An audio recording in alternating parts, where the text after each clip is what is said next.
siang Ibu Tu Yudiana selaku Kepala Desa atau Perbekal Tenganan.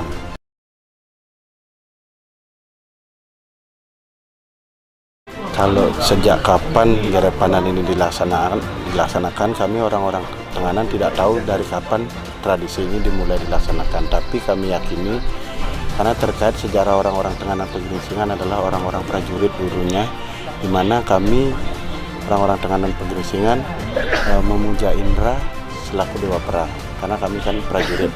Jadi perang pandan itu sendiri adalah upacara yang dilaksanakan untuk menghormati Dewa Indra sebagai dewa perang, sekaligus kami karena prajurit sebagai latihan perang.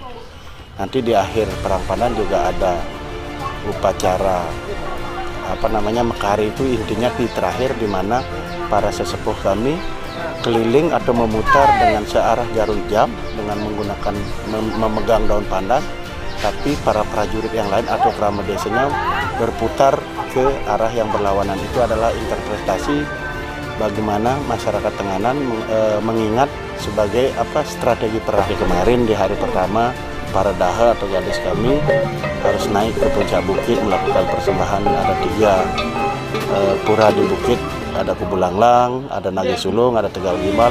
Setelah itu kami turun, para daha harus naik ayunan, terus ada uran atau sabungan ayam, di mana kami warga Tenganan wajib mengeluarkan ayam. Setiap hari ada 6 ayam. Nah, baru dilakukan perang pandan. Artinya perang pandan itu sendiri ritualnya panjang, tapi puncaknya itu adalah perang pandan.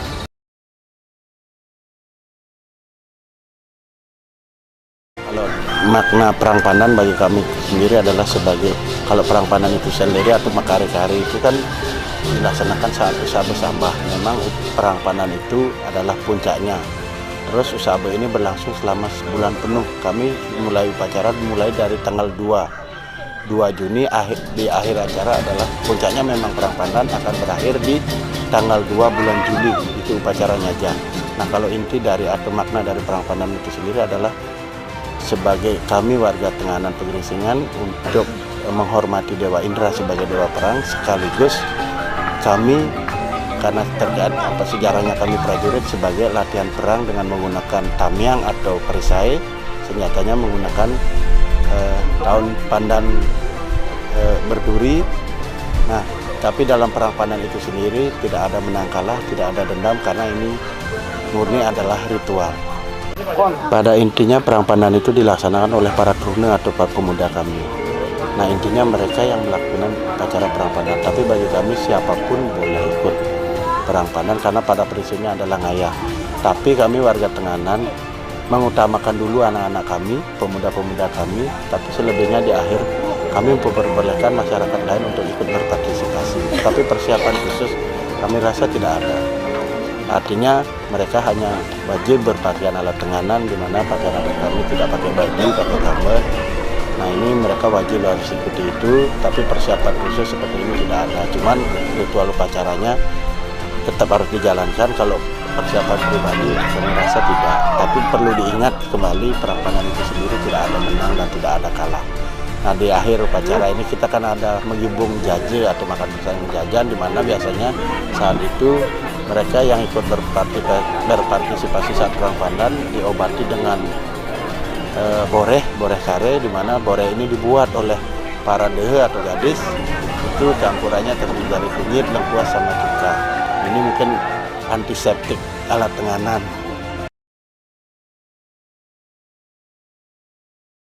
Batasan usia kami tidak ada, tapi seperti yang saya jelaskan tadi, yang diutamakan adalah para turune atau pemuda kami, tapi masyarakat kami cenderung dari umur 7 tahun, 8 tahun sudah mulai ikut. Sebab kalau mereka tidak berani perang pandan, mereka akan diajak oleh orang lain atau teman-temannya yang lain. Artinya tidak ada batasan umur, sampai dari umur berapa sampai umur berapa mereka ikut untuk berpartisipasi dalam perang pandan.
Tradisi unik non ekstrim ini bernama ngerebong,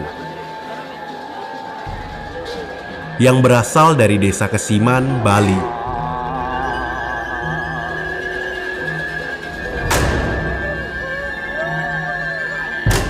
Penasaran seperti apa tradisi unik ini? Mari kita saksikan bersama-sama tradisi kesurupan massal atau lebih dikenal ngerebong.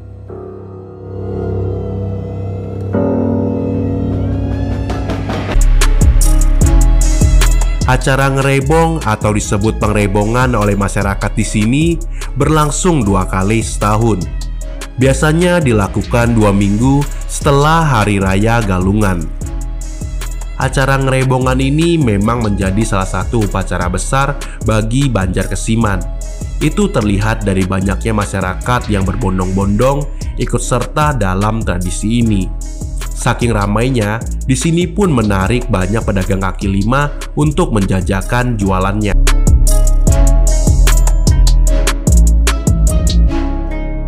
Ini kalian bisa melihat penjor-penjor besar yang dibuat masyarakat setempat. Penjor ini melambangkan bentuk persembahan syukur bagi anugerah Tuhan.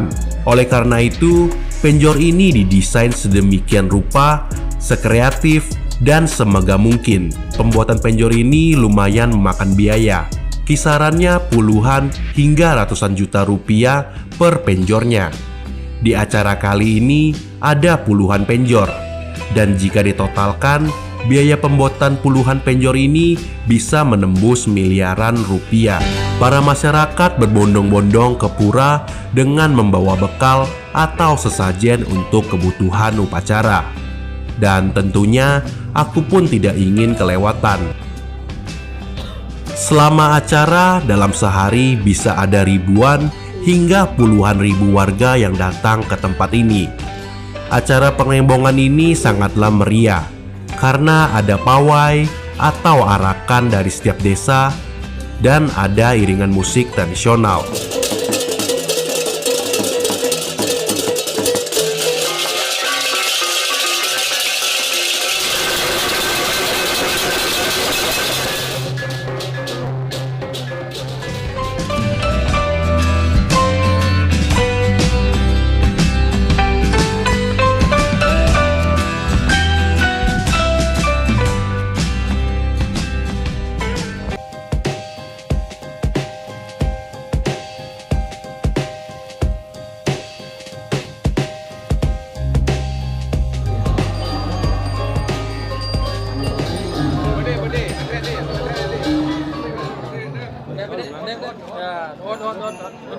Sampun lontar.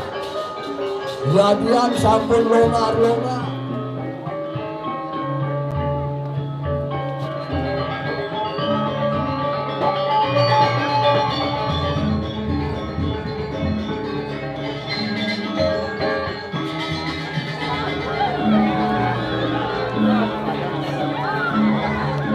Panggil itu bertaruh susu dari layung juga. Panggil itu bertaruh susu dari layung.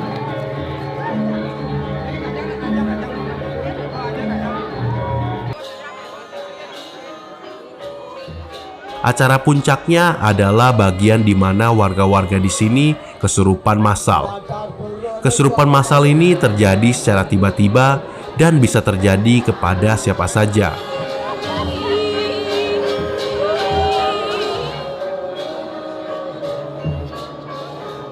Dua Wawu dodon.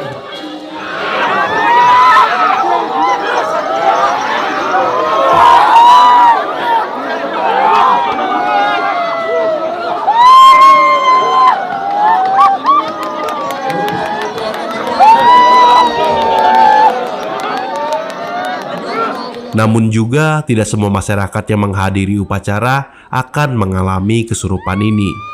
Total ada puluhan hingga ratusan orang yang akan kesurupan massal.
Bagi yang kesurupan nantinya akan dikumpulkan dan diarahkan untuk mengelilingi pura sebanyak 3 kali sambil diiringi musik tradisional.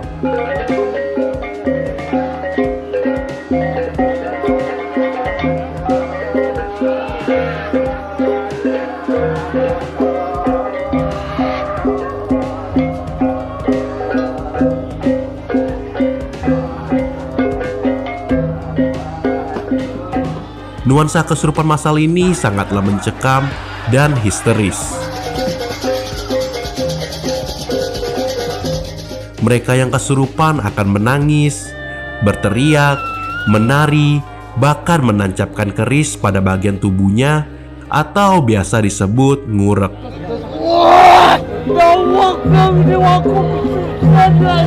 Meski keris yang digunakan lumayan tajam, akan tetapi tidak terluka sama sekali.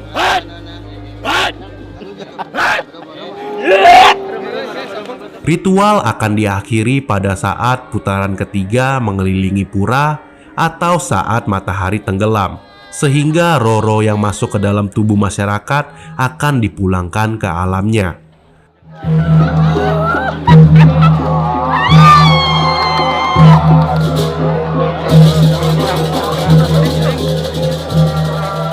Selepas kesurupan, masyarakat akan disiram dengan tirta atau air yang telah disucikan. Dan selesailah acara ngerebong ini. Acara ngerebong ini memang sangatlah ekstrim dan frontal bagi sebagian orang dan tentunya menarik.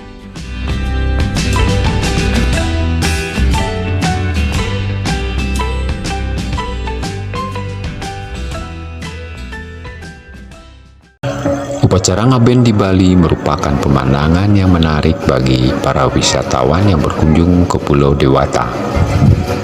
Beda dengan upacara kematian di tempat lain, kremasi atau pembakaran mayat ini tidak memberi kesan menyedihkan, tetapi justru sebaliknya.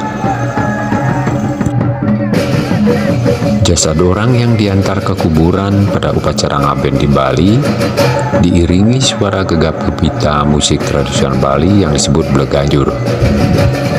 Bagi umat Hindu, kematian bukanlah akhir dari perjalanan jiwa. Yang berakhir hanyalah tubuh yang memang bersifat sementara. Tubuh adalah semacam kendaraan bagi jiwa yang terus berevolusi. Bila tubuh sudah tidak berfungsi lagi, maka jiwa akan meninggalkannya untuk mendapatkan tubuh baru. Pergantian tubuh inilah yang disebut dengan istilah reinkarnasi. Adapun tubuh baru yang kelak didapatkan akan sesuai dengan hasil perbuatan atau karma yang bersangkutan pada kehidupan sebelumnya. Pada upacara ngaben di Bali, mayat diangkut dalam sebuah badai yaitu semacam menara yang terbuat dari kayu dan berhiaskan ornamen khas Bali. Bade biasanya dilengkapi dengan patung lembu dari kayu yang akan dipakai sebagai tempat pembakaran mayat setelah sampai di kuburan. Untuk bisa menyelenggarakan upacara ngaben dengan bade dan lembu, dibutuhkan biaya yang tidak sedikit. Bade berikut lembu yang sudah jadi harganya bisa mencapai ratusan juta rupiah. Oleh karena itu, upacara ngaben seperti ini hanya dilakukan oleh orang-orang berada. Keluarga yang tergolong tidak kaya biasanya akan melakukan upacara pembakaran mayat secara sederhana. Mayat diusung begitu saja oleh sejumlah orang dalam sebuah peti mati menuju kuburan, tetapi tetap diiringi musik yang sama meriahnya. Adapun makna dari upacara yang dilakukan sama saja, yakni bertujuan mengembalikan tubuh orang yang meninggal ke sumber asalnya berupa tanah, air, api, udara, dan ruang yang disebut dengan Panca Mahabhuta. Dengan telah kembalinya kelima unsur Panca Mahabhuta, diharapkan orang yang telah diupacarai tidak lagi terikat dengan tubuhnya atau tidak lagi memiliki kesadaran fisik, sehingga perjalanannya menuju alam atau dimensi lain tidak akan terganggu. Ada 5 jenis ngaben yang pernah dilakukan di Bali, yaitu ngaben Sawawedana, ngaben Astiwedana, ngaben Swasta, ngaben Ngelungah, dan ngaben Warak Kruron. Yang pertama, ngaben Sawawedana adalah upacara ngaben yang melibatkan mayat yang masih utuh tanpa dikubur terlebih dahulu. Upacara ini biasanya dilakukan dalam kurun waktu kurang lebih 7 hari setelah orangnya meninggal. Kedua, ngaben Astiwedana adalah upacara ngaben yang melibatkan kerangka mayat yang sudah pernah dikubur. Upacara ini diawali dengan ngagah, yaitu upacara menggali kuburan untuk mengumpulkan tulang belulang orang yang diaben. Ketiga, ngaben Swasta adalah upacara ngaben tanpa mayat maupun kerangka mayat. Hal ini biasanya dilakukan karena alasan tertentu, seperti meninggal di tempat yang jauh atau mayat tidak berhasil ditemukan. Dalam upacara ini, jasad biasanya diwakili oleh selempeng kayu cendana yang dibuat menyerupai manusia sebagai simbol tubuh orang yang meninggal. Berikutnya adalah ngaben Ngelungah. Upacara ngaben ini ditujukan untuk mengupacarai anak yang meninggal sebelum tanggal gigi. Yang terakhir disebut ngaben Warak Kruron, yaitu upacara ngaben yang dilakukan untuk bayi. Dalam penyelenggaraan upacara ngaben di Bali, bisa saja terjadi sedikit perbedaan antara satu desa dengan desa lainnya karena masing-masing desa adat berpegang pada aturan dan keyakinannya masing-masing.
Itulah penjelasan singkat mengenai ngaben di Bali, berikut makna dan jenisnya.